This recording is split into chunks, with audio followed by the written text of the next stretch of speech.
todos los ponentes que pasen al podio, por favor, y al doctor Villalobos, porque justamente para poder cerrar la sesión e integrar todo esto que hemos aprendido en el transcurso de la mañana, el doctor nos va a presentar un caso clínico. Le pido a la audiencia que participe muy activamente porque el caso está diseñado para que todos estemos al pendiente y podamos participar en el mismo.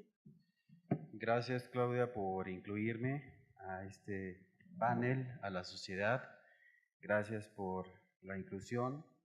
Vamos a empezar con un caso clínico que pues ahorita viendo las últimas charlas sobre aspectos paliativos me dio mucho que pensar. A esta paciente yo la vi en el paso de visita hace tres semanas, justo en mi pase de visita, y me pareció un caso muy interesante porque curiosamente la paciente en el paso de visita siempre estaba sola. Y es algo muy importante que a veces olvidamos, e incluso en la autorización de familiares en un horario establecido, la paciente estaba sola. Entonces el aspecto psicológico creo que es sumamente importante. Ella actualmente, con 42 años de edad, fue diagnosticada en el 2010 por cáncer de mama izquierda, etapa clínica 3B, carcinoma ductal infiltrante puro a los 35 años de edad, tratada en aquel entonces con 4 ciclos de docetaxel, seguidos de 4 ciclos de pirubicina ciclofosfamida. Supongo yo que esa secuencia fue individualizada a consideración del médico tratante. Respuesta clínica parcial y sometida a una mastectomía más disección radical en junio del 2011. El reporte definitivo es un carcinoma mucinoso infiltrante de tipo coloide. No sé si sea redundar, pero es de tipo coloide con fibrosis y permeación linfática de 3 centímetros. Infiltra la dermis profunda de la piel y complejo areola-pezón, tejido mamario adyacente con focos microscópicos adyacentes. Límite quirúrgico inferior a 0.2 centímetros, metástasis a 12 de 12 ganglios, 6 con ruptura capsular. Se envía a radioterapia adyuvante. Mi primera pregunta sería, ¿considera usted otra información necesaria que modificaría su manejo para la paciente después de haber recibido neoadyuvancia, haber sido sometida a la mastectomía y enviada a radioterapia? La primera opción es estudio genético. 2, reporte de patología complementario, si es que le parece insuficiente. Reporte de inmunohistoquímica, todos los anteriores, ninguno de los anteriores u otros. No sé si puedan contestar. Todos los anteriores. Vamos a esperar a ver qué nos reportan los votantes para emitir opiniones. Todos los anteriores. No sé, creo que concuerdo, pero mi pregunta hacia el panel sería, ¿el estudio genético nos ayudaría en este caso en particular? ¿En qué medida? Definitivamente el estudio genético ayudaría porque es una persona de 35 años. El cáncer mucinoso es muy infrecuente a esa etapa. Tenemos un promedio de 2 a 3%. Generalmente la edad de presentación el mucinoso es después de la 6ª década de la vida. Entonces sí vale la pena investigar porque, primero, el estudio también histológico porque a ver si es un tumor mucinoso puro o es un tumor mucinoso mixto, que pueda tener un componente inclusive hasta de metaplásico, por la edad de presentación. Sí, doctora Garriga. Bueno, yo la consideración que haría es que, bueno, de inicio, pues a mí me hubiera gustado ver el resultado de inmunohistoquímica antes de haberle dado la quimioterapia neoadyuvante, puesto que esto tiene, actualmente lo sabemos, un factor pronóstico decisivo en el desenlace de la paciente. Por otro lado, la revisión de patología es mega importante en este caso, dado que inicialmente reportan un tumor ductal y posteriormente un mucinoso, y el comportamiento de este tumor mucinoso realmente no es como el habitual, ¿no? 12 ganglios positivos de 12 y 6 con ruptura capsular, pues me parecería que no se trata de un mucinoso, sino más bien de una situación mucho más agresiva. Así es, doctora Sorazzi. Yo quisiera complementar a lo que ya se mencionó, que si bien podría ser útil un estudio genético, creo que debemos aquí apoyarnos de un genetista, justamente, ¿no? Creo que parte importante de un manejo integral de una paciente de esta edad sería justo ser más orientados en ese sentido y solicitar la valoración por un genetista y ya pues que se determine si hay o no la necesidad de realizar una prueba genética. ¿Algún otro comentario? A mí me parece que coincido con ustedes respecto a la genética, pero yo cuando puse este enunciado lo puse más orientado a que hoy en día las pacientes con cáncer de mama metastásico se les envía a pruebas de secuenciación de genes para ver sensibilidad a fármacos y para otras cosas donde creo que en la vida real hay un sobreuso y desconocimiento del área, porque incluso basados en estos resultados se empieza una quimioterapia paliativa a las pacientes en el terreno metastásico y creo en cuanto a estudio genético en el presente caso, bueno, sabemos por guías que tumores muy pequeños nos ayudarán al tratamiento complementario, pero coincido con todos ustedes, por eso es que mi siguiente diapositiva fue el reporte de inmunohistoquímica, en donde reportó positividad en el 60% a receptores de estrógenos y progesterona y HER2 new negativo. Con esto, nosotros iniciamos, bueno, la pregunta sería, ¿qué tratamiento recomendaría? 1, más quimioterapia. 2, tamoxifeno. 3, tamoxifeno más salpingoforectomía bilateral o un análogo LH-RH. 4, un inhibidor de aromatasa más salpingoforectomía o un análogo. Y 5, otro tratamiento. Si pueden contestar, por favor.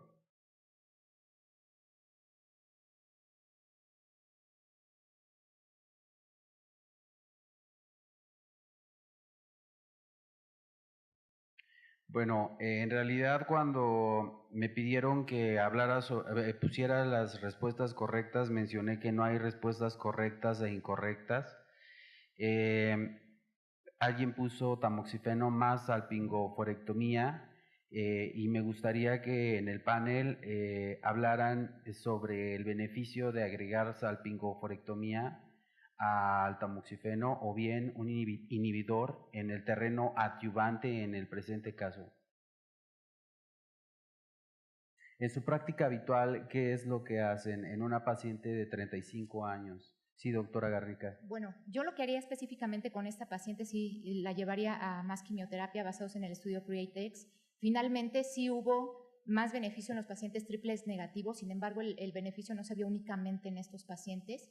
Entonces, pudiéramos darle los 8 ciclos de quimioterapia adicional y posteriormente es una paciente de altísimo riesgo, ¿no? O sea, realmente no sabemos si 12 de 12, pues a lo mejor había un 13, ¿no?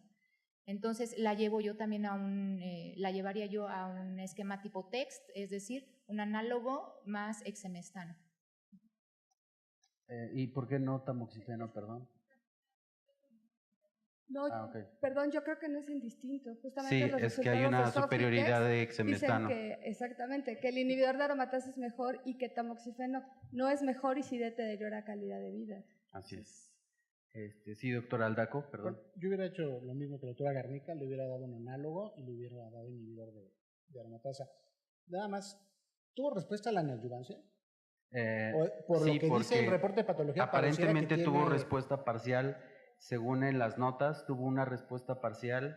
El tumor medía 3 centímetros al final, con 12 ganglios positivos, aunque el tumor primario probablemente fue el que respondió, no sé axilarmente, me parece que no. En este caso, por ejemplo, darles capecitabina adyuvante en pacientes con residual, yo no me sentiría cómodo a menos que fuera un triple negativo, o sea, complementario. Sí. Lo que creo que este caso nos trae mucho a colación son las indicaciones puntuales y ya confirmadas de utilizar una terapia dual doble bloqueo. Estamos hablando de una paciente joven, estamos hablando de una paciente con alta carga tumoral axilar, con estos ganglios positivos, y estamos hablando tan sencillo como que una paciente que requirió quimioterapia. Creo que son como que las 3 directrices que ya están ahorita bien establecidas acerca de cuáles son las pacientes que se van a beneficiar de este tratamiento, porque llevar a una paciente de 35 años a una ablación ovárica va a tener consecuencias muy importantes en su calidad de vida, pero va a tener también un impacto muy importante en la supervivencia. También coincido con que exemestano en este caso sería el fármaco que yo utilizaría para complementar a la ablación ovárica. Pero creo que es la paciente como de libro, por así decirlo, para utilizar este tipo de estrategias. Sí, aunque sí coincido con ambos, de que ambas opiniones, exemestano o tamoxifeno. Exemestano ha mostrado un beneficio de 4 o 5% absoluto versus tamoxifeno más ablación o supresión ovárica. No está al alcance de todos, creo que es una opción. En paciente premenopáusica es también útil y todavía las guías no sobreponen exemestano sobre tamoxifeno, les dan el mismo nivel. Mi otro comentario es que dentro de las opciones necesarias, aparte de la inmunistoquímica, creo que hay mínimos indispensables y eso no se ha tocado en todo el día. Bueno, no es el tema de metastásico, pero sí es un tema importante, el mínimo indispensable de lo que un patólogo nos tiene que reportar y que muchas veces no se cumple. Yo llegué a la raza en el 2013, no había trastuzumab para todas las pacientes, no se usaba como un estándar la supresión ovárica, en fin, en aquel entonces también nosotros no teníamos muy claro el papel de la supresión ovárica. Creo que ya los estudios maduraron y ya nos dan más conocimiento al respecto. Y bueno, en cuanto a la quimioterapia complementaria con 12 ganglios positivos, mi comentario sería que yo estaría totalmente seducido a continuarle quimioterapia, aunque es un solo estudio, aunque no hay suficiente evidencia al respecto de dar más quimioterapia en paciente que no tuvo respuesta o tuvo una respuesta parcial. 12 ganglios me anima a hacerle un PET. Sí, doctora Garnica. Ahorita se está llevando a cabo el estudio del Monarch-I, que justamente va a meter este tipo de pacientes. Exacto. Son pacientes de alto riesgo con 4 ganglios o más, o que tuvieron un tumor de más de 4 centímetros, ya sea adyuvante posterior a la cirugía o posterior a la neoadyuvancia. Entonces yo creo que finalmente este tipo de situaciones sí va a estar respondida, pero actualmente evidentemente no tenemos más que un solo estudio que salió positivo para supervivencia global finalmente, pero vamos a tener más en adelante para poder ofrecer. Sí, doctora, usted está llevando ese protocolo, me parece. Sí. ¿Nos podría ampliar un poquito sobre cuáles son los brazos? Los brazos son 2. Se les va a dar a las pacientes un brazo con la hormonoterapia habitual, es decir, son pacientes que han en etapa temprana pero de alto riesgo, entonces receptores hormonales positivos, HER2 negativo, y se les va a dar la hormonoterapia habitual, es decir, la que el investigador decida, y el otro brazo va a ser esa misma hormonoterapia más abemaciclib. Entonces, sí, aparentemente, bueno, yo no estoy vendida, no crean, pero yo ya llevo 5 protocolos con abemaciclib, por lo tanto, sí tengo así como ya un poquito de callito y honestamente a mí me parece como una buena idea, el medicamento me gusta, pero vamos a ver, ¿no? Porque del plato a la boca se cae la sopa, ya lo hemos visto muchas veces, entonces ahorita apenas están empezando a reclutar pacientes, está abierto el estudio en todo el país, entonces también digo, haciendo el comercial, envíen pacientes porque pues esto finalmente es una oportunidad para para nosotros hacer una experiencia con medicamentos Exacto. Innovadores y para los pacientes para tener acceso a estas terapias que de otro modo probablemente sean inaccesibles. Sí, y todos los inhibidores CDK están incluyéndose en el terreno neoadyuvante, adyuvante y paliativo. Es toda una gama de estudios, ¿no? Gracias, doctora. 2 años se les va del abemaciclib, perdón. 2 años. Ya lo saben. Ahora, ¿qué tratamiento recomendaría? Bueno, ya lo comentamos. En este caso, en agosto del 2011 concluyó su tratamiento e inició tamoxifeno adyuvante por 5 años. Ese era el plan a dar. Así fue en agosto del 2011. Agosto del 2011 es una fecha para llevar la secuencia. ¿Y consideraría terapia adyuvante extendida en el presente caso? Contesten, por favor, sí, no, no sé, quizá. Por favor, si pueden responder.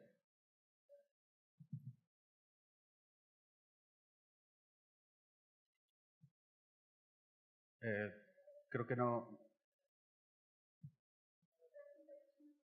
Nada más aquí. Ok, entonces en el panel me gustaría que me dieran, doctor Aldaco, ¿usted qué consideraría en el presente caso?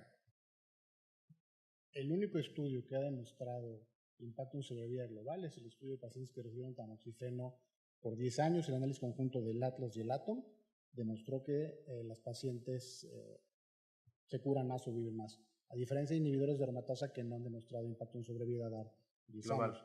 Probablemente le daría, no sé cuál es el estatus hormonal de la paciente en ese momento, pero creo que si estás con tamoxifeno, porque no le dieron castración, ¿verdad? Tendría 40. Bueno, pero recibió quimioterapia, habría que saber, o sea, que no esté menstruando no quiere decir que sea posmenopáusico o premenopáusica, o sea, habría que saber por curiosidad. Pero yo le daría 10 años de tamoxifeno. Si alguien piensa que sería una buena opción en el presente caso darle inhibidor de aromatasa más supresión ovárica y después continuarle con 5 años más de terapia extendida, ¿y con qué? O sea, primero darle inhibidor de aromatasa con supresión y después continuarle 5 años con tamoxifeno o continuarle con inhibidor para darle 5 años más, una terapia extendida.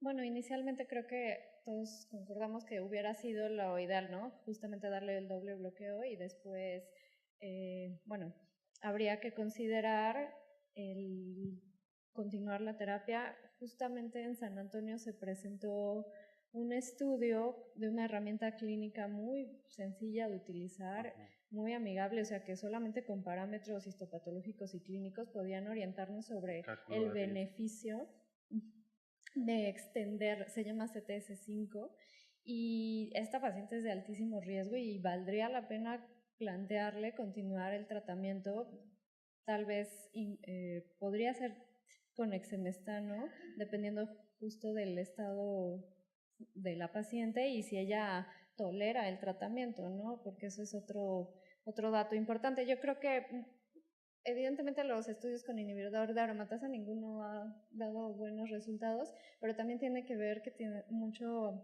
tasa de falla, ¿no? Porque las pacientes no toleran el tratamiento extendido. No sé, Gina, ¿alguna consideración?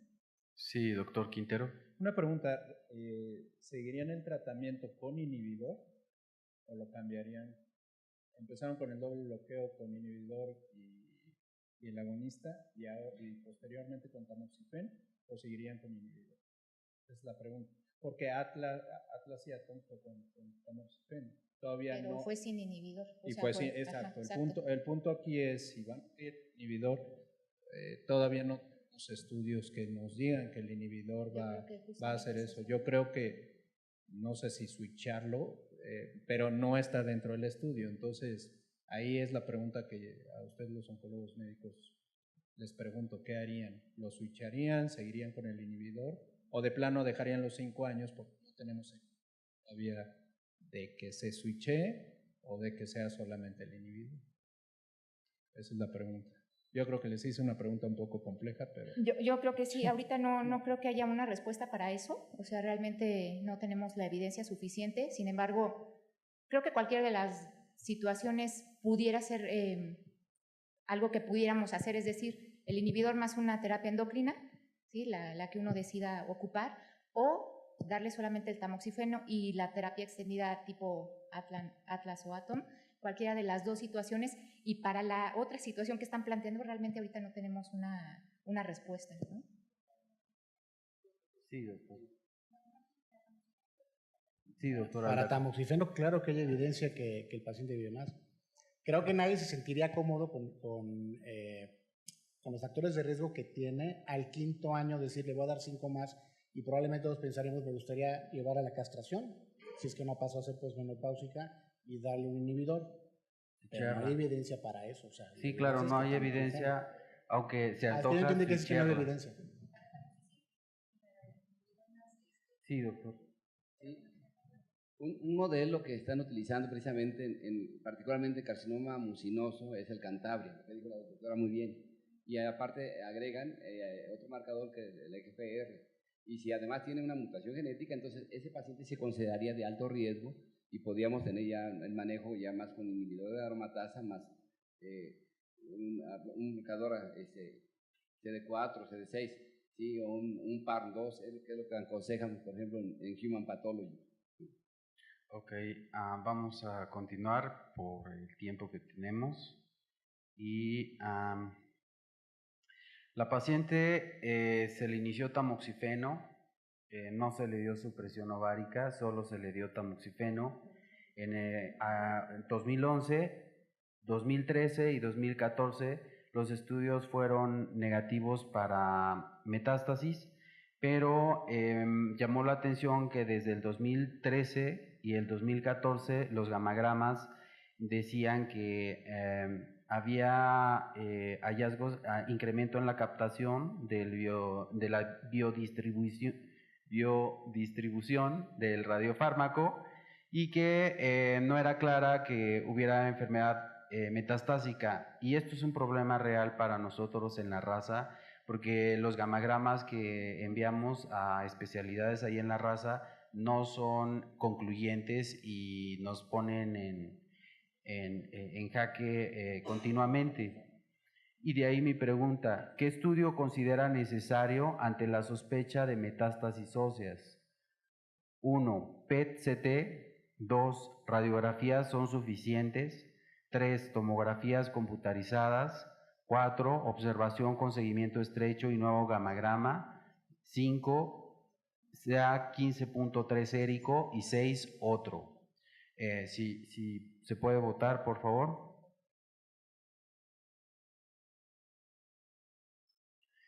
Bueno, en realidad en la práctica privada sí nos damos el lujo del PET.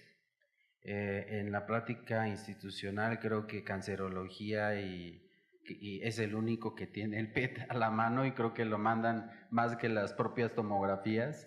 Entonces, sin duda, a todos se nos antojaría un PET, pero en medios masivos, instituciones públicas como es el Seguro Social, lo que hacemos es darle seguimiento con gamagramas, tomografías no es suficiente. Sí, doctor Arce.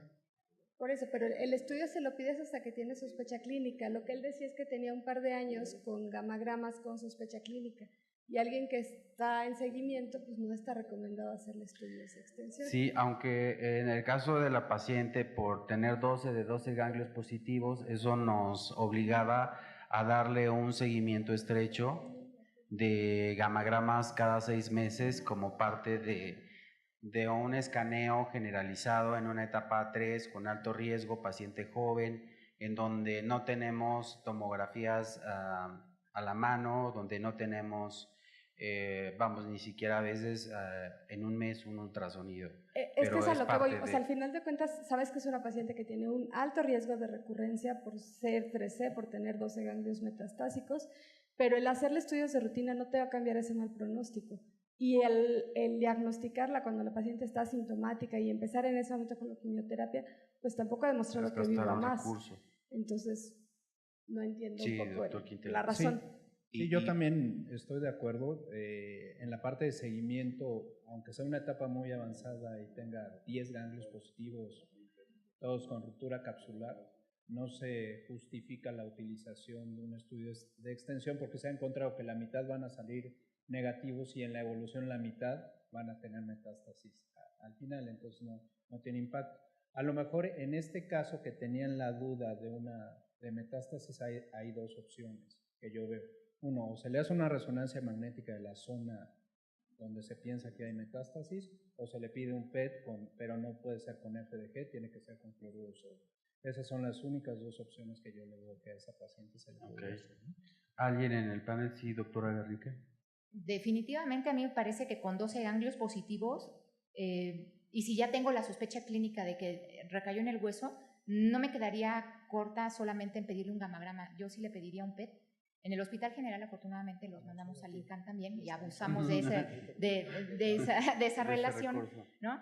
Pero sí, si ya estoy teniendo una sospecha en una paciente con tan alto riesgo en el hueso, pues es muy probable que también haya en otro lado. Entonces, yo no me quedaría como nada más tranquila con solo el gamagrama. Ese es mi punto, o sea, ¿por qué nada más la sospecha de recaída ósea? La verdad es que estamos ante una paciente con una alta probabilidad de recurrencia y si sale el gamagrama súper bien, pues de todos modos te vas a quedar con la sospecha de que tenga algo visceral. El gamagrama a nosotros también nos está pasando que está dando muchos falsos positivos, datos incompletos y a veces se pide la correlación gamagrama-tomografía, pero ya cuando acotejas los costos, tal vez hacer un solo PET o hacer varios estudios tipo gamagrama, de tomografía, de abdomen y tórax, es un poco similar. Entonces yo creo que el PET aquí sería lo ideal, sobre todo en este caso si hay algo de sospecha en hueso con la... Sí, doctor Aldaco. Yo tengo varios pacientes que les pidieron un rastreo y salió positivo y que tienen 15 años tomando hormonoterapia, ¿no? Pues yo creo que nunca tuvieron cáncer en hueso. Pero nosotros lo que hacemos es, obviamente, un rastreo positivo, fosfatasa elevada y dolor en el sitio del rastreo, bueno, no hace falta, ¿no? Si es un sitio único, múltiples sitios. Pero yo todos los estudios que tengo sospecha, todos, nos tenemos PET también. Yo voy con los médicos del PET y discuto todos los casos. Y en el 50% de las veces que voy, quien lo revisa me dice es un falso positivo. En realidad lo que tiene aquí es algo degenerativo o alguna otra cosa. 50%. El otro 25% dice, bueno, puede estar dudoso y acordamos repetirle un rastreo en 3 o 6 meses. Y solamente un 25% que creemos que puede ser positivo, pedimos un PET con cloruro de sodio y quizá la otra mitad se le pida una resonancia.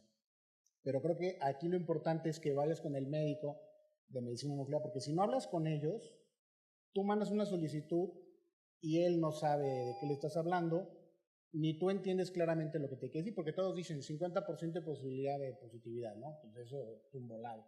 Pues creo que sería lo importante. Yo voy 2 o 3 veces por semana con los de medicina nuclear a discutir todos los casos. Perdón. Ya hacer muy bien la semiología del dolor, porque la gente se automedica, entonces muchas veces el mismo paciente puede tener dolor, pero no lo reporta porque piensa que es de otro origen. Exacto. Yo tengo una pregunta, Ricardo. Sí, a ver. Yo haría, bueno, estoy de acuerdo con lo que comentaba Gregorio, porque además una de las cosas por las que no se solicitan, y esto en guías internacionales, estudios de rutina, aún en pacientes de alto riesgo, es que realmente la detección de metástasis cuando son asintomáticas no cambia el pronóstico al iniciar tratamiento. Es decir, esta paciente tiene riesgo no solamente de recurrir a huesos, sino evidentemente hacer metástasis a tejidos blandos, viscerales, etc. Y tendremos que, en ese caso, ante el alto riesgo, pues el gamagrama, evidentemente si no tienes PET, gamagrama, tomografía de tórax o ultrasonido de todos lados prácticamente para descartar que durante su evolución no tenga metástasis subclínicas o asintomáticas, me refiero. En este caso la pregunta a los panelistas sería eso, ¿realmente el identificar una metástasis ósea, particularmente, porque estaban solicitando un gamagrama de forma semestral, cambia el pronóstico cuando está asintomática para el inicio de tratamiento? Esa sería la pregunta para el panel. Yo creo que esa es una de las justificaciones que dice la doctora Arce y lo que las guías ahorita nos dicen. Es decir, no hacer de rutina estudios de extensión en pacientes que estén asintomáticos, sobre todo por la información que existe con respecto a que no cambia el pronóstico. Entonces yo creo que es muchas veces estrés innecesario, insumos, gastos, y es algo que pues, creo que ya en el 2018 está, por lo menos las guías nos dicen que no recomendado, no sé si alguien nada. Sí, precisamente el hecho de presentar estas opciones de seguimiento fue para orientar a la audiencia sobre lo ideal o lo que se recomienda hacer como parte del seguimiento. E incluso metí el CA 15.3 porque no sé ustedes, pero yo en mi privada es frecuente que las pacientes me pregunten, ¿y no me va a indicar mi CA 15.3 de seguimiento? Entonces, también lo puse. Sí, sí, sí. De hecho, esa es otra cosa. Cuando uno revisa en retrospectiva un expediente, resulta que el expediente es incompleto porque no hay una semiología del dolor, porque seguramente si le estaban haciendo gamagramas es porque la paciente manifestaba un dolor atribuible probablemente a tamoxifeno y a lo mejor ya empezaba con síntomas óseos, pero el chiste es que no se ponen las notas y es algo que como oncólogos tenemos que poner dentro de nuestra evolución. En marzo del 2014, curiosamente un mes antes, en febrero del 2014, el gamagrama no fue concluyente y en marzo le hicieron otro gamagrama, no sé por qué. Me parece que la paciente, profesora de inglés, se lo hizo por su cuenta y salió positivo para metástasis en la región humeral derecha, esternón, clavícula derecha, múltiples arcos costales y de T4 a T12, sacro y acetábulo derecho, y sí ya fue concluyente el gamagrama que la paciente se realizó un mes después de un gamagrama previo. Mi pregunta siguiente sería, paciente con cáncer de mama avanzado 3B, que recibió quimio, cirugía, radioterapia, tamoxifeno, que progresó 3 años después, ¿qué tratamiento continuaría? 1. Quimioterapia. 2. Hormonoterapia. 3. Radioterapia. 4. Quimioterapia más bifosfonato. 5. Hormonoterapia más bifosfonato. Y 6. Inhibidor CDK 4/6 más hormonoterapia más bifosfonato. Si pueden contestar, por favor. Nada más se documentó enfermedad ósea en todos los estudios de extensión. Una pregunta, Ricardo, ¿le hicieron, o sea, el resto de estudios de extensión, todo lo demás salió negativo? Todo lo demás salió negativo. Únicamente dio positivo en hueso. La respuesta, inhibidor CDK 4/6 más hormonoterapia más bifosfonato, me parece que es lo correcto. Yo también opino, bueno, no es lo correcto, pero la evidencia soporta ese uso. Sin embargo, quienes no contamos, como la mayoría no contamos con un inhibidor CDK, sin duda sería la hormonoterapia y en este caso evaluar el estado de la función ovárica para ver si estuvo con tamoxifeno, darle su inhibidor más el análogo y en este caso el bifosfonato. Me voy a apresurar. Oye, pero nada más Sí. Recuérdame el intervalo libre de enfermedad que tuvo. 3 años. ¿3? Sí. No, cumplió los 5 tamoxifeno, ¿no? Y luego 3 más. O sea, No, en el 2011 Sí, en el 2011 se inició tamoxifeno y en el 2014... Había una época que decía que 5 años cumplió, ¿no? No. ¿No? Yo vi mal. No. Son 3 años con tamoxifeno. 3 años con tamoxifeno. ¿En qué caso iniciar un inhibidor CDK6? Y en caso de iniciarlo, ¿cuál iniciaría? Amevaciclib, ribociclib, palbociclib. Adelante, si pueden contestar la respuesta, por favor.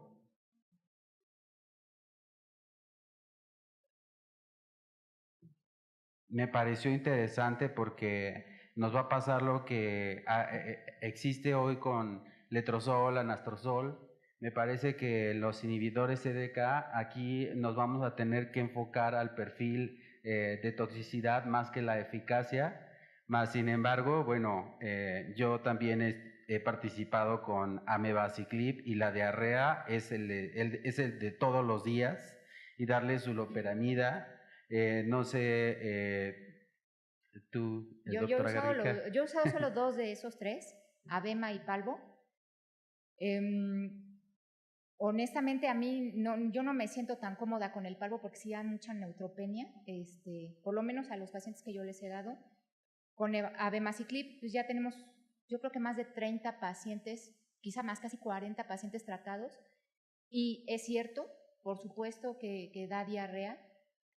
Es tratable con la loperamida y controlable, y nosotros los pacientes que hemos metido a los protocolos en diferentes estatus de la enfermedad Han sido pacientes desde jóvenes hasta viejitas de 85 años y realmente lo aguantan bien. Hemos tenido respuestas radiológicas completas en algunos casos y es una realidad que, bueno, lo que yo he observado es que mientras más grande es la paciente, más hiporexia y de repente pues con los viejitos, ya sabes, son medio renuentes a que les estén haciendo recomendaciones y algunas de mis pacientes han tenido que salir por pérdida de peso grado 3, ¿no? Entonces, evidentemente entre la hiporexia y la diarrea pues sí hay una situación delicada, pero no intratable. Realmente yo si tuviera que elegir cualquiera de los tres, precisamente porque ya tengo callito en esto, yo elegiría el abemaciclib. Me cae muy bien el medicamento, es muy tolerable y a mí me parece que con buenas... ¿Pero por qué crees que la diarrea deteriora menos la calidad? La neutropenia es asintomática 100%. O sea, el paciente no tiene la molestia de la neutropenia y menos del 1% hacen neutropenia, fiebre, bueno, 1 punto y cachito, ¿no? O sea, en realidad no se complican. Me parece que es mejor una neutropenia desde el punto de vista de calidad de vida que la diarrea que te puede dar. Es una percepción. No sé, la verdad es que no he tratado tantas pacientes con palbociclib como para poderte dar una comparación. Lo que sí me consta es que, como te digo, ha habido respuestas realmente impresionantes con el abemaciclib,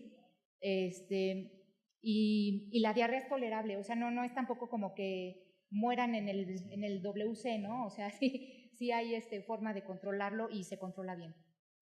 Yo creo que aquí es muy importante la calidad de vida, y sí hay estudios de calidad de vida con abemaciclib, y sí hubo un impacto con abemaciclib.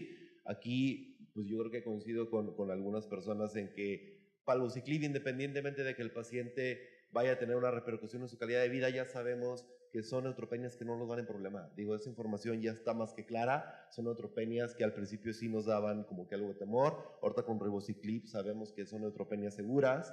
Entonces, como dice usted, yo creo que hay un fármaco para cada paciente. Por ejemplo, si esta paciente tuviera alguna afección cardíaca, tal vez ribociclib lo dejaremos en segundo término, pero esa similitud que hace usted cuando se comparaban letrozol, anastrozol, oxemestano, yo creo que es un poco lo que vemos ahorita aquí, ¿no? Sí, son pertinentes. Ok, esta diapositiva fue tomada en ASCO, pero ya el doctor Aldaco la puso mucho mejor que yo, pero vean ustedes cómo en el caso, a mí lo que me llamó la atención es que en el caso de amebaciclib, en el Monarca 3, fue la mediana de sobrevida libre de progresión de 28 meses, 27 para letrozol palbo, y 25.3 para letroribo. Eso es de llamarse la atención. Y también el Monalisa 3, que habla de fulvestrant ribo, en donde hubo un control de la enfermedad pues no alcanzada en la sobrevida libre de enfermedad. Entonces también se antoja porque en estudios que ya fallaron a inhibidor de aromatasa, los reportes que tenemos de fulvestrant con inhibidores EDK son también muy buenos.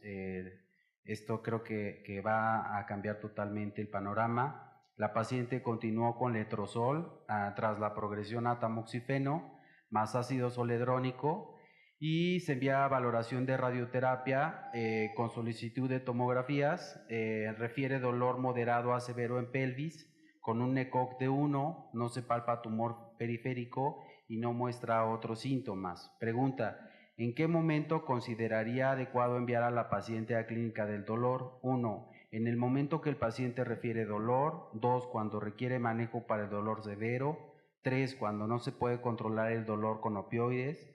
4, en paralelo al envío a radioterapia. 5, previo a la valoración de radioterapia. ¿Sí pueden contestar, por favor?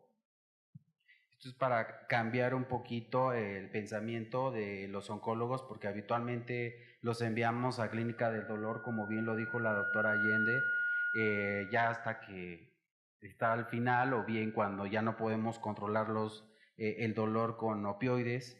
Pero a mí me parece que me gustaría escuchar la voz de la doctora Allende respecto al presente caso. Es importante que se envíe lo antes posible para manejo conjunto. Esto es, si el oncólogo está seguro y en el cuadro básico de medicamentos tiene analgésicos del segundo peldaño y del tercer peldaño, pues puede utilizarlos acorde a la intensidad del dolor. Siempre hay esta como vinculación en donde, oye, en estos pacientes con tales efectos secundarios subo dosis o roto a otra, que a lo mejor ahí es donde surge la duda del oncólogo y por eso es el trabajo conjunto. Pero Surat sí me estaba comentando de un caso en donde clínica del dolor a veces no hace los mejores abordajes del dolor con relación a diferencia del oncólogo, porque lo que vemos que un oncólogo habitualmente se queda en tramadol y ya cuando necesita algo un poco más fuerte y que requiere receta, pues sí los manda y los deriva.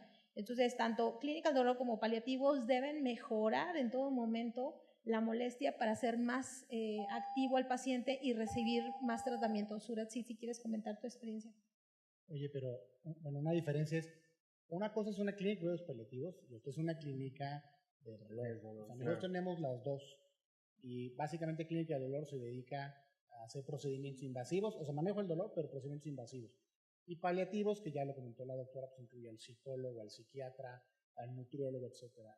Nosotros lo que hacemos es enviar a todos los pacientes, a todos. Si yo veo que un paciente tiene dolor ligero, moderado, le podemos iniciar algo, pero lo enviamos inmediatamente a clínica de cuidados paliativos. Porque solamente hacer una anamnesis del dolor, dónde inicia, dónde se va, con qué se desencadena, con qué mejora, todo eso te quita mucho tiempo, o sea, hacer un interrogatorio. Y uno está pensando en la neutropenia, la náusea, el vómito, si el gamagrama está dudoso, entonces no le podemos dedicar en una consulta de 20 minutos, es imposible que te enfoques, te quitaría 10 minutos en una buena anamnesis. Entonces nos procuramos enviarlos a todos a la unidad, sí, de hecho a todos, no terminales, ni a todos. Pues como dice la doctora, depende mucho del contexto y de qué tan cómodo incluso el oncólogo médico se sienta recetando medicamentos que ya salen del tramadol, ¿no? Estoy hablando de buprenorfina o morfina. Entonces, eso por un lado, y por otro, pues sí necesitamos que el equipo con el que trabajamos se sepa manejar pacientes que tienen dolor y dolor severo. Entonces, evidentemente, cuando en algún punto carecemos de ese apoyo, pues nosotros creo que también estamos obligados, a medida de lo que podemos y de nuestros conocimientos, a ayudar a esos pacientes. Entonces, creo que no está proscrito que un oncólogo médico pueda incursionar en esta área, pero sí debe ser, obviamente, con todo el conocimiento necesario, ¿no? Y sabiendo que en ese momento no cuenta con el apoyo de una clínica del dolor o un servicio como tal de cuidados paliativos. Okay. Nos pueden prescribir opioides si tú tienes recetario de opioides. Y es mejor mandarlo a cuidados paliativos que a dolor si es que se trata de un solo síntoma lo que quieres paliar o quieres paliar todo el contexto, porque con el dolor no comen, no duermen, están ansiosos, están deprimidos y por supuesto tiene que ser antes de la radioterapia, porque en cuanto radioterapia inicia, el dolor incrementa. Nosotros, perdón, tenemos un chat, entonces todos los pacientes que llegan, no tenemos el volumen de pacientes que tiene el siglo XXI, la raza, ¿no? Pero el paciente que llega con dolor, al chat tenemos un paciente con tal cosa, lo mandamos ahorita, lo ven después, mandan. Dijo tal cosa, o sea, cuando se requiere, no todos los casos, ¿no? Y en piso pasamos visita a la misma hora, a las 8 de la mañana nos vemos en piso, entonces les permite interactuar. Ok, vamos a continuar porque sí faltan algunas preguntas más. En caso de contar con todas las opciones actuales de tratamiento, ¿qué tratamiento recomendaría? Creo que esta pregunta me interesa, si la pueden contestar por favor. 1, un inhibidor más inhibidor CDK, inhibidor de aromatasa más inhibidor CDK, 2, fulvestrán, 500 miligramos, inhibidor más everolimus, inhibidor de aromatasa monoterapia u otro.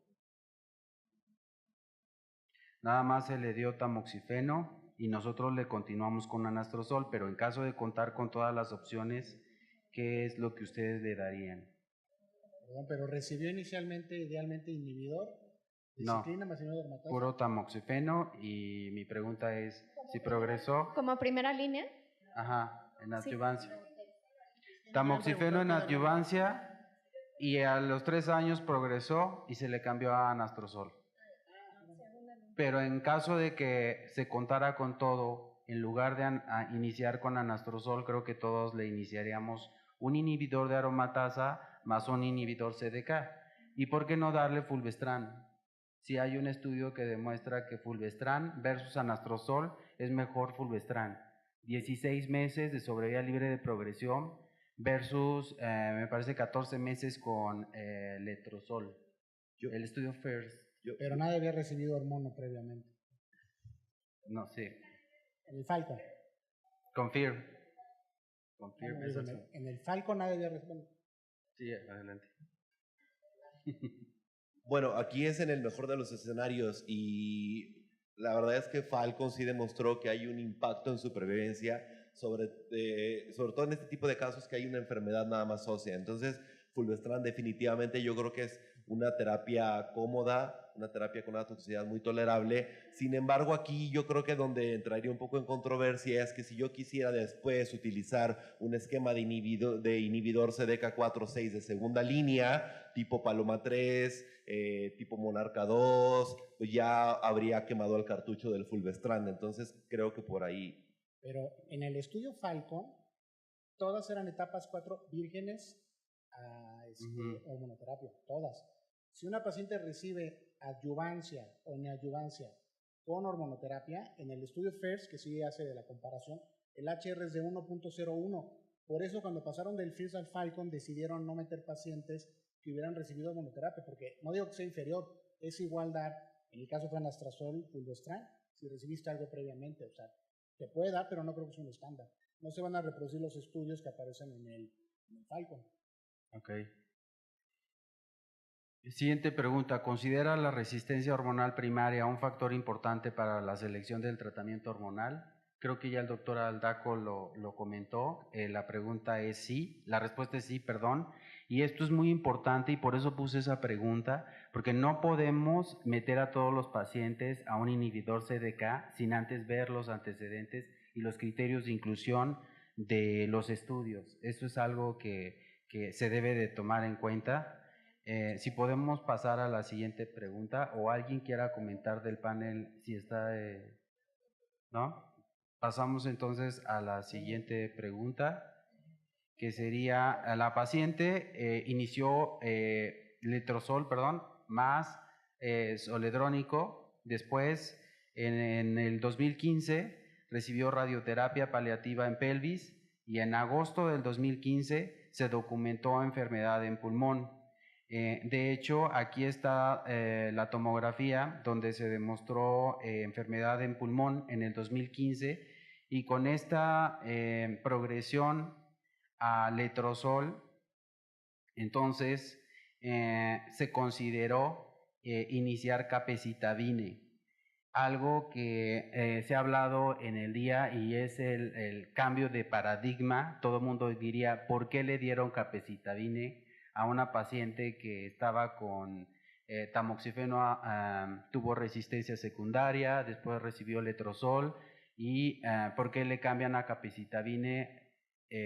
Bueno, en este caso la paciente es algo que en las notas se menciona que por intolerancia al letrozol se le cambió a capecitabine y ya en retrospectiva veo que en realidad la paciente progresó en pulmón y que por eso se le consideró darle capecitabine en el 2015. ¿Alguien que quiera comentar al respecto? Yo jamás le hubiera dado a esta paciente capecitabina. Yo le hubiera dado fulvestrán, 500 miligramos, y todavía le queda otra línea que es exemestano con everolimus. Exacto, es por eso el caso que lo seleccioné, porque de igual manera no me explicaba por qué le dieron capecitabine. Se le dieron 6 ciclos y en diciembre del 2015 se menciona estatismo con neutropenia a pesar de los factores estimulantes. Se decidió cambiar a anastrozol. Ya le habían dado letrozol. Se decidió. Sí, es que sí, yo me equivoqué. Estaba con letrozol y se le cambia a anastrozol. Se decide suspender el ácido zoledrónico y continuar con anastrozol. Julio del 2016, estatismo, eso es también de llamar la atención. Si progresó a letrozol, en septiembre del 2015 se le da 6 ciclos de CAPE y se le vuelve a reintroducir un inhibidor de aromatasa anastrozol, y a pesar de que se le reintrodujo en junio del 2016, en julio se muestra estatismo, y estas son las tomografías. Ahí se puede observar cómo la pelvis en el sacro está pues con secuelas de la actividad tumoral en sacro y en pulmón sin evidencia de progresión. Y mi pregunta aquí sería, ¿cuál es el tiempo que usted considera necesario mantener ácido zoledrónico en el presente caso? Una paciente que tiene 1 año con estatismo, no hay progresión ósea, ¿en qué momento le suspende el ácido zoledrónico? 1 año, 2 años, hasta la progresión o toxicidad, no sé, u otra. Si pueden contestar, por favor.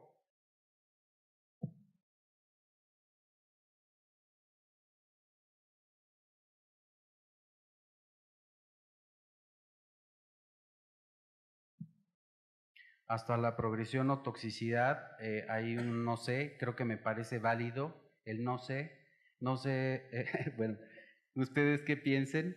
Sí, doctora Garnica. Sí, no sé, es la respuesta Exacto, más válida, porque exacto. actualmente, digo, los estudios se han llevado hasta 2 años y posteriormente a eso no se sabe. No se sabe. Sí hay reportes que incluso se han llevado a 5, 8 y 10 años, ¿sí? En pacientes de alto riesgo mencionan, o en pacientes realmente sintomáticas. Sin embargo, hay que considerar que el ácido zoledrónico, este bifosfonato, cualquier bifosfonato, tiene actividad muchos años después de haberse aplicado, porque se queda abajo del osteoclasto y allí hace su actividad muchos años. Sí incrementa el riesgo de fracturas también, las fracturas de fémur, recordemos. Entonces, habría que considerar, yo creo que no sé es la respuesta correcta, y hasta ahorita la evidencia se queda en 2 años nada más. Así es, o no sería una cuestión de darle 1 año si está en estatismo, darle periódicamente cada 3 o 6 meses una dosis de ácido zoledrónico, ¿podría ser? Sí, no, y también lo que les preguntaría sería, bueno, es una paciente que inicialmente era premenopáusica, y digo, el beneficio del ácido zoledrónico, hablando no solo del tratamiento de la metástasis, ¿no?, sino también de la salud ósea. Así es correcto. Y otra pregunta, ¿no se consideraría también biopsiar las lesiones pulmonares? Está muy, muy accesible. No hablo de resección quirúrgica, digo, ahorita ya tenemos intervencionistas que la pueden hacer hasta con ultrasonido para ver nuevamente el estatus de la inmuno, ¿no? Sí, yo consideraría en el caso de HER2, ahí la aplicabilidad en el presente caso no le mandaría a hacer una biopsia nuevamente, doctor Quintero. De hecho, era lo que nos estábamos preguntando y en algún momento lo íbamos a preguntar también. Es un poco complejo biopsiar las lesiones óseas, pero habían pasado 3 años de periodo libre. Yo creo, a esta paciente le ha ido muy bien, lleva varios años y no sé si está viva todavía, ahorita nos lo vas a aclarar, pero yo creo que si hay la factibilidad después de ese periodo libre de enfermedad de biopsiarla, hubiera sido muy bueno. A lo mejor se puede agregar una terapia anti-HER2 a todo lo de hormonoterapia y a lo mejor le van a hacer, no lo sé. Pero creo que sí hubiera sido bueno lo que dice Miguel, biopsiarla en algún momento. Ok. Sí. Exacto. Yo lo sé por eso. Pero ahorita radiado, que llegó ya la de pulmón, pues a lo mejor. Sí. Perdón, sí.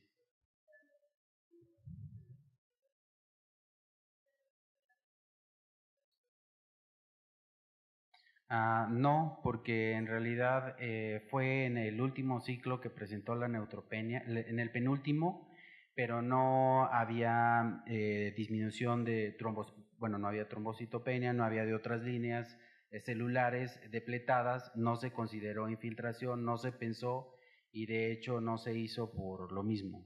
Pero hasta le dieron factor y usualmente con CAPE, pero en una paciente que ya es radiada en pelvis y en columna, la tolerancia en una paciente radiada no es la misma.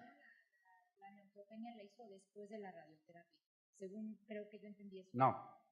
No, fue hasta el penúltimo ciclo que empezó con factores y nada más se le atribuyó al CAPE.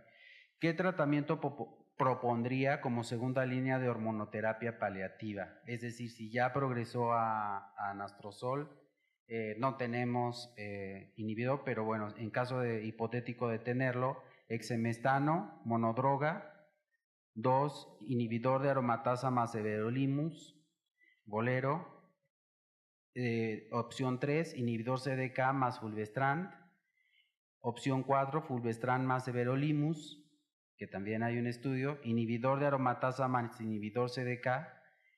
¿Qué opción? Si pueden votar, por favor. Creo que esta ya es de las últimas preguntas.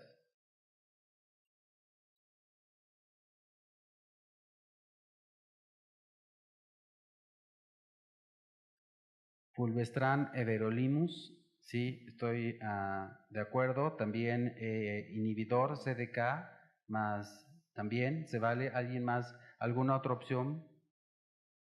Podríamos meterla. Alguien habló cuando se habló de tratamientos para triple negativo, mutaciones de AKT, PTEN y PI3K. Actualmente estamos corriendo Ipatunity en tercera línea, Ipatarceptib, más inhibidor de aromatasa en pacientes en primera línea. Digo, no es el contexto, pero recordemos que hay otras líneas de investigación. También estamos con atezolizumab comercial, atezolizumab, más quimioterapia en primera línea para cáncer de mama triple negativo.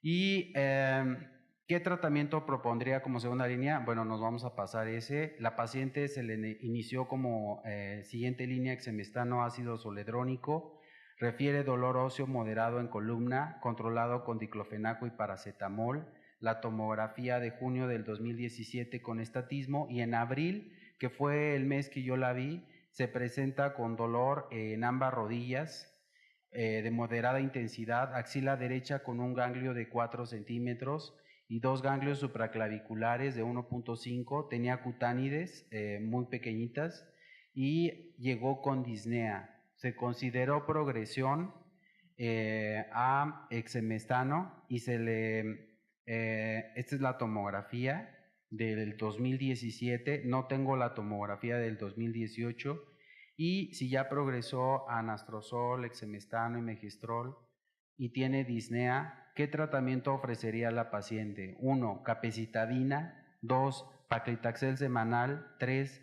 gemcitabina más carboplatino, 4, docetaxel, 5, vinorelbina, 6, otro. Si pueden contestar, por favor.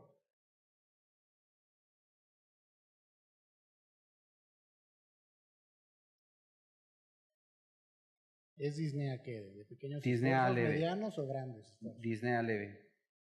De grandes esfuerzos. De grandes esfuerzos, o sea, perdón. requiere oxígeno. No requiere oxígeno. Esa tomografía que está ahí es la... No, esa es la del 2017.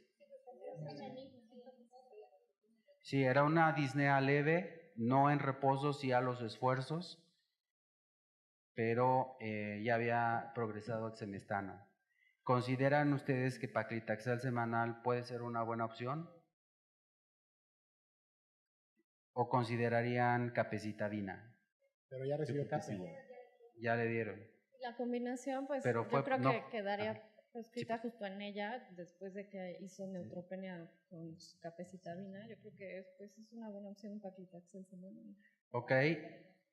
Yo le inicié el 7 de junio paclitaxel semanal y ella se presentó a consulta como a los 4 o 5 días, mucho mejor. Se presentó por incapacidad, para que le diera yo incapacidad, ya no refería disnea, y se le programó este 14 de junio para la segunda dosis de paclitaxel. La paciente no acudió a su cita del 14, se contactó vía telefónica y los familiares nos refieren que llegó a urgencias con deterioro importante sin especificar la disnea, pero dicen que en urgencias falleció la paciente. Ese fue el desenlace. ¿Algún comentario que quieran mencionar? En el 20 probablemente, si la disnea fuera muy importante, le hubieran dado Paclibeva. Si fuera triple negativo, ¿Paclibeva? si fuera triple negativo, le hubieran dado Paclibeva de entrada. Este es hormonopositivo. Probablemente si estuviera muy sintomática, le hubieran dado Pacliveva, porque no incrementa sobrevida, pero sí tasa de respuestas. Y en teoría la paliación es mayor. Ajá, el Pacliveva podríamos llevarnos aquí media hora, pero...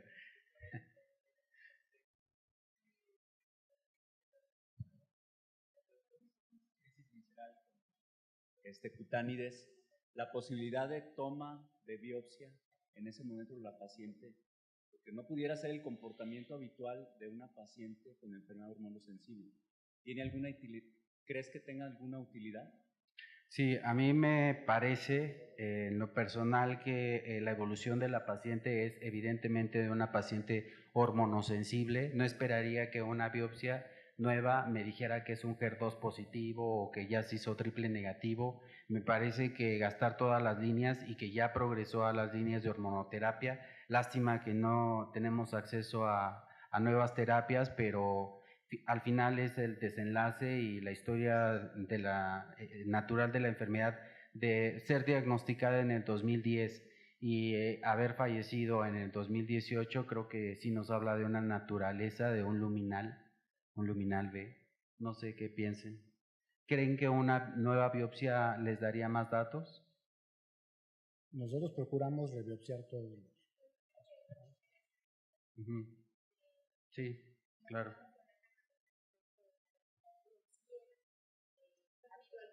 Algún cambio con esto, pero pues no se biopsió, pues bueno, pero yo creo que sí era lo indicado. ¿Sí consideran que pudiera haberse transformado un HER2? ¿O por qué? ¿O un triple negativo? O... A lo mejor todos los receptores pueden virar, sobre todo después de tantos tratamientos. Ok.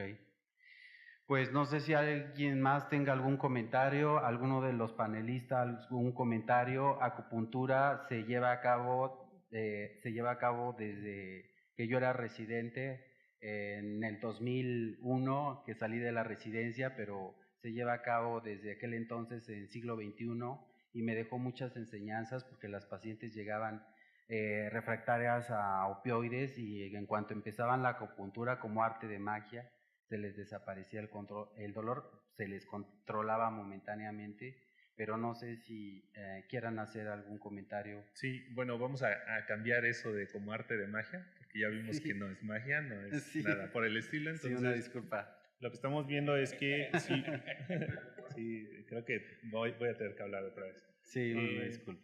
Aquí lo que estábamos viendo, o lo que yo les mencionaba, es que desde que empezó la paciente, bien podrían ya haberla referido a acupuntura.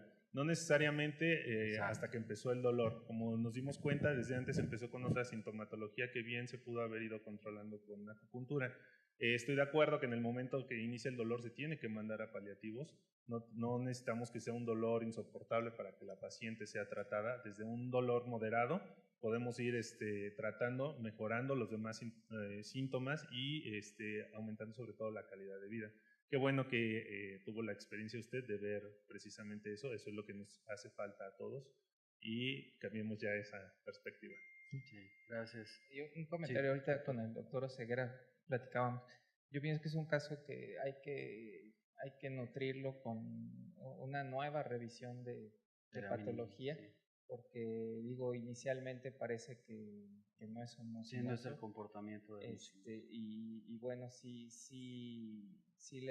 nos da muchos datos.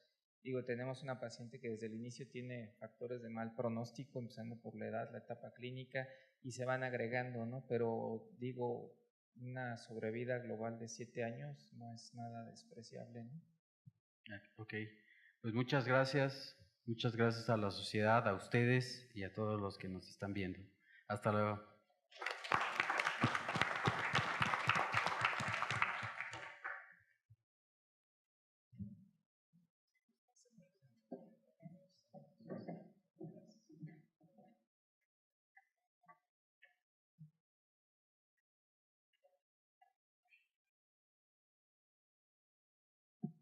Bueno, 2 de la tarde, no nos gusta el fútbol, ¿verdad? Mañana vamos a ver cómo nos va. Me da mucho gusto que podamos platicar, cáncer de mama y cáncer de mama metastásico son son temas muy interesantes y demuestran cómo podemos interactuar los oncólogos entre nosotros en un manejo disciplinario. Los oncólogos médicos, descalando sus manejos y dejando la quimioterapia, nosotros los cirujanos tendremos que saber cuáles tenemos que operar y cuáles no, y tenemos que quitarnos esa idea de que la etapa 4, como nos decían los maestros, nunca será quirúrgica, eso ya no lo es. Los radiooncólogos también, y no está de más, la terapia complementaria es muy importante y les agradecemos lo que hablaron de esto, tanto a paliativos como en acupuntura.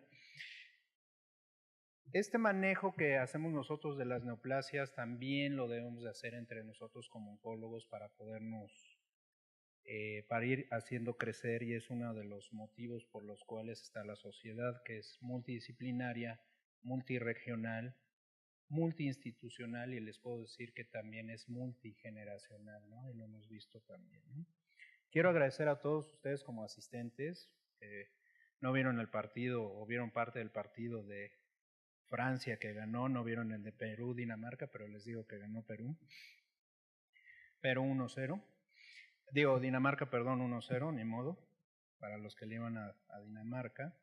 Y quiero hacer mención y agradecimiento a los gobernadores de cada uno de los capítulos que tenemos aquí, al doctor Luis de León de Colima, Miguel Alberto Flores Fajer, que está aquí de Michoacán, Agustín de Jesús Carrillo de Nayarit, Paulina González de San Luis Potosí, Abraham Gerardo Cárdenas de Aguascalientes, la doctora Enríquez que anda aquí, y también el doctor Cárdenas que está aquí, de Guanajuato, el doctor Emanuel de la Mora de Jalisco, y a Daniel Rivera de Zacatecas. La razón de hacer la sesión era juntar a la gente de Occidente. Es un área de oportunidad que tenemos, sobre todo a los gobernadores. Sí, ahorita sí esperamos un poquito más de gente de Morelia aquí. Entonces, es algo que tenemos que trabajar, no lo vamos a dejar de hacer porque haya poca gente del lugar donde la estamos haciendo, pero sí tenemos que trabajar un poquito, y a los gobernadores de los que están aquí y a los que nos están escuchando, si es que alguien nos está escuchando todavía por streaming ahorita, hacemos ese llamado para que cuando lo hagamos en el lugar donde lo tengamos que hacer o donde hayamos decidido que hacer, pues tratemos de traer a la mayoría de las personas, ¿no? Quiero agradecer también a los ponentes, al doctor Aldaco, a la doctora Deneken, a la doctora Garnica, al doctor Flores Fajer, al doctor Ceguera, al doctor Muñoz, al doctor Moreno, a la doctora Silvia Allenda y al doctor Villalobos por una excelente presentación, y en especial a Claudia, que hizo una excelente gestión de esto, y sí le quiero dar un reconocimiento de que supo conjuntar todo lo que debemos de conjuntar dentro de la oncología y cómo debemos trabajar, y sí les pido un aplauso para todos ustedes, por favor. Por último, ya para ver el siguiente partido, ¿cuál es? ¿Alguien sabe? Ni me acuerdo. No, agradecimientos que quiero dar a toda la mesa directiva por este esfuerzo, porque es un esfuerzo hacer este tipo de eventos, no solamente económicos, sino estamos aquí en sábado, en especial a Ascari, que está aquí, y a Pavel, que lo ha hecho muy bien, a la empresa AstraZeneca, que hizo parte del patrocinio de esta sesión, a la empresa BTC, LAE, y a la parte administrativa de SMEO, en especial a Lupita, que quién sabe dónde se fue, pero la felicitamos también. Ya está en su casa. Tenemos, y esto se los voy a dar nada más, la importancia de lo que es la tecnología. Tenemos presenciales 30, que ahí estábamos un poco bajos, pero llegamos a 232 en streaming. Esto fue muy bueno. Hay gente de Buenos Aires, Aguascalientes, Coahuila, Chihuahua, Distrito Federal, Durango, Guanajuato, Hidalgo, Jalisco, Estado de México, Michoacán, evidentemente otros 3, Morelos, Nuevo León, Oaxaca, Puebla, Quintana Roo, San Luis Potosí, Sinaloa, Sonora, Tabasco, Tamaulipas, Veracruz, Yucatán, El Salvador y Guatemala, ¿no? Pues muchas felicidades a todos los que se conectaron, y bueno, vamos a hacer toda la gestión para seguirse evidentemente este tipo de sesiones pues van a ser más virtuales que presenciales, pero vamos a seguir trabajando. Quiero invitarlos a las próximas sesiones de la sociedad, ya para terminar, el sábado 30 de junio. Ustedes a lo mejor no están presenciales, los que anden por allá están invitados en la Hacienda Los Morales a las 8:30, pero virtual se pueden conectar, como nos estamos conectando ahorita. Va a ser el sábado 30 de junio, no juega México si pasa al quinto partido, entonces sí vamos a estar ahí, porque ese día no juegan los grupos de México. Vamos a hablar de un tema muy interesante en el cual vamos a intentar conjuntar nuevamente a todas las áreas de la oncología, no solamente de la sociedad mexicana. Se llama Seguro de Gastos Médicos y Calidad de la Atención en Oncología o de la Oncología. Ahí vamos a trabajar la Sociedad Mexicana de Oncología con el Colegio de Oncólogos Médicos y la Sociedad de Oncólogos Quirúrgicos, que recientemente se formaron con el objetivo de hacer lo que hacemos mejor nosotros como Sociedad Mexicana de Oncología, que es la parte académica. Entonces sí se la recomiendo porque se van a responder algunas preguntas, o quizá hayan más preguntas que respuestas en mucho que tiene que ver con los seguros de gastos médicos. La sesión de residentes, que es nuevas tecnologías en este punto de innovar y de sacarnos un poquito de lo médico. También vamos a jugar ahí un poquito con los médicos residentes en el buen sentido de la palabra, en el sentido de cómo se usan las tecnologías, y vamos a cambiar un poquito el esquema. Va a ser el miércoles 25 de julio a las 7:30, también va a estar por streaming para que la vean. Apúntenlas, las estamos mandando frecuentemente en lo digital para que lo tengan ustedes presentes. Vale la pena también, cambiamos de imagen, no solamente la imagen corporativa de la sociedad, sino también la imagen del Facebook y de todas las redes sociales, incluyendo lo que es la página de internet. Entren, es una página más amigable, de hecho ya lo estamos haciendo como marketing digital con una empresa en específico. Véanlo, ya está abierto el registro del Congreso Nacional. Acuérdense que el Congreso Nacional de Oncología es del 7 al 10 de noviembre, cambió la fecha por algunas situaciones, ténganlo en cuenta. Está la convocatoria del Premio Nacional de Oncología y la convocatoria para los trabajos libres ya están subidas tanto en el Facebook como en la página de internet. Métanse a verlo porque ya desde ahorita pueden ver, de hecho parte del programa académico ya está ahí y conforme lo vayamos cambiando lo vamos a ir poniendo a su disposición. No me queda más que darle las gracias a todos ustedes. Quiero felicitar a los que son papás, me incluyo, porque los que tenemos la oportunidad y la bendición de ser padres, felicidades a todos ustedes por mañana en su día y pues buen fin de semana y sean felices. Muchas gracias.